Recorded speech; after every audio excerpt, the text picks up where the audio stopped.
it nga ba talaga na ibigay ang second chance? Is it worth it nga ba talaga na ibalik ang tiwalang nasira? Is it worth it nga ulit talaga na magstay pa sa relasyon kahit wala na ang tiwala? Kapag nasa isang relationship ka na may broken trust, ay very extreme yung hindi ka komportable doon sa relasyon mo kasi lagi mong iniisip na baka niloloko ka niya uli. Lagi mong iniisip na baka may ginagawa uli siyang kalokohan at inuulit niya uli yung pagkakamaling nagawa niya sa'yo, tama? Meron ka ng multo ng nakaraan dyan sa isip mo. Lahat tayo gusto natin ma-rebuild yung proseso ng pagpapatawad o yung pagbalik ng trust doon sa taong nakagawa sa atin ito. But the thing is, realistically, it takes time. Walang mabilis na proseso kapag tiwala ang nasira. Kung itatanungin niyo ko kung gaano katagal exactly, hindi ko po masasagot yan kasi depende po iyan sa dami ng factor na nagawa niya sa iyo, sa lalim ng sugat na idinulot niya sa iyo. Infidelity and dishonesty is a very long way to resolve. Worth it nga ba talaga na i-rebuild yung nasirang trust? Hindi ito madaling task na buuin ang nasirang tiwala. Tulad ng sinabi ko dun sa nakaraang video ko, ang trust ay pinaka-essential component sa isang strong relationship. Kapag nasira ito, yung itinayo ninyong foundation na matatag, babalik yan sa zero, ground zero. So, paano mo uli itatayo yung naipundar ninyong tiwala, concrete foundation ninyo? Yes, is it worth it? As long na nandun ang pagmamahal at nandun ang commitment sa inyong dalawa at ayusin yung relasyon na nasira. Commitment between the two of you.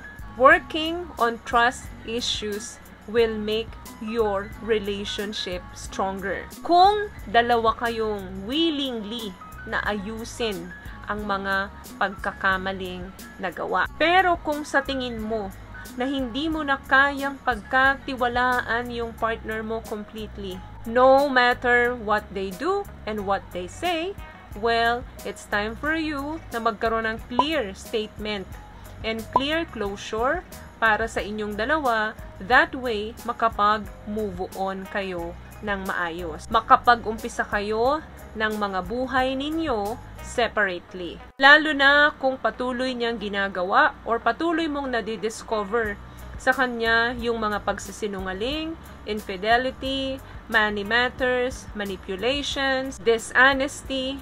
Yan yung mga breaches of trust. At kung patuloy niya pa rin ginagawa yung manipulation sa'yo, yung pagdideceive sa'yo, yung mga salita na wala namang action, yung mga salita na wala namang gawa, and insincere apology, well, it's time for you to decide kung bibigyan nyo na ng tuldok o ng closure yung relasyon ninyo. Mga behavior niya na hindi naman nagmamatch dun sa kanyang mga words, yan, isa sa mga example yan.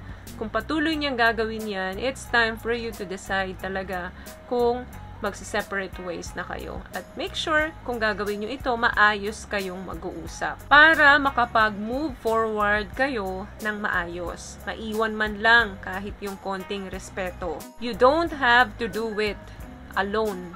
Ang relasyon ay dalawa yan, kaya nga tinawag na relationship eh. Lahat naman ng mga relasyon ay dumadaan sa masalimuot o sa mga struggle na sitwasyon. Pag kayo guys mahiya na humingi ng tulong sa iba kung kinakailangan, dun sa mga couple counseling, magandang magpa-therapist kayo sa kanila, lalo na kung may mga dinidil kayo na trust issue involving infidelity. Guys, ang mga counselor, nag-o-offer yan sa inyo ng mga unbiased view, both sides. Marami guys nasasalbang relasyon kapag dumadaan kayo sa mga couples counseling. Magbi-bring up kasi ng painful emotions yan kapag nag-uusap na kayo. Kaya dapat, pag inopen nyo yan, meron kayong couples counseling. Ano ba talaga yung bottom line netong topic natin, etong conversation natin? So, ang bottom line neto, kahit na anong relasyon na nasira o na breach, ay pwede uling ma-rebuild. Lalo na kung willing naman ang parehong side na maayos uli. depends on your relationship needs. Kung ano yung mga kailangan ng relasyon ninyo na kaya ninyong ibigay pareho.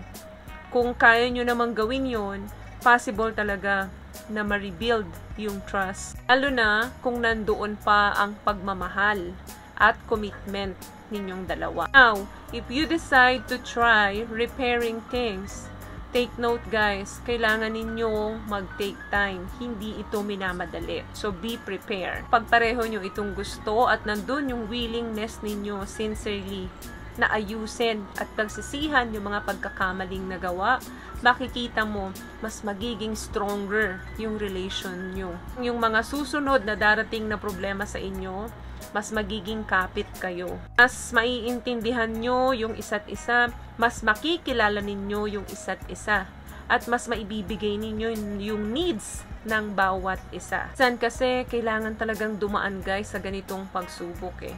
Pero yun nga, in every rule, there's an exemption. Kung paulit-ulit itong nangyayari at kung hindi naman nagmamatch yung behavior niya sa mga salita niya, well, for you to decide kasi wala na talagang pagbabago yan pag paulit-ulit na. Alam nyo guys, yung pakaramdam ng paulit-ulit kayong niloloko, bumababa yung self-esteem nyo dyan.